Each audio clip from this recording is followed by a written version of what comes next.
The city of Odessa cracks down on the process of releasing public information. Good evening. I'm Katie Orth. Eddie Flores has the night off. Big 2's Jian Kim sat down with city attorneys and the public information officer today for Odessa. She joins us now live to break it all down. Good evening, Jian.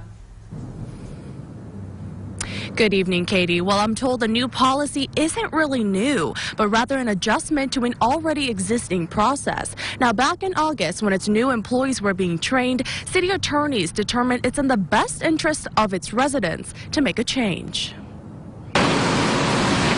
No one was doing anything wrong. We want to adjust this to better protect and strike that balance between public information that can be released and public information that might be more sensitive toward especially victims of crime. City of Odessa is tightening existing rules of releasing public information. Things were requested from a certain department and then, it was just given. So without the legal department to kind of do a checks and balances on these other departments to say, okay, this is good, this checks out, we can go ahead and release this, or you know what, I think we need to ship this off to the AG so we can get a second opinion to make sure we're not doing anything wrong.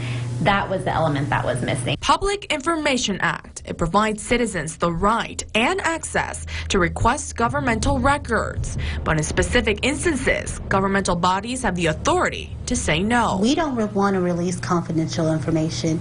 We don't want to release victims of sexual assaults, children of sexual assaults. Those are the things that we're concerned about. It might seem frustrating, but I think if anybody can put themselves in the situation of that victim or that victim's mother or their parent and just try to walk in those shoes for just a little bit, they can understand that, not only are we being delicate, but we're also just following the law. Under the Act, any information released already to one public person or entity automatically becomes available to another. So if we can keep hold of some of that very private information, that's what we would like to do. Brooks says oftentimes the general public considers the Freedom of Information Act to be interchangeable. However, FOIA applies only to federal agencies and does not apply to records held by state or local government. We just want to honor everybody's request, but we think it's important to try to send that information to the designated person, and that way they will get their information quicker. This includes requests for affidavits, body camera footage,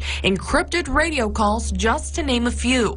Carol says every year when legislation changes, it's standard procedure for all cities to take another look at its ordinances and make appropriate changes. I don't think that we're withholding any information. We're just trying to make sure we're doing everything the correct way, and sometimes that can be frustrating when you're used to getting everything instantaneously.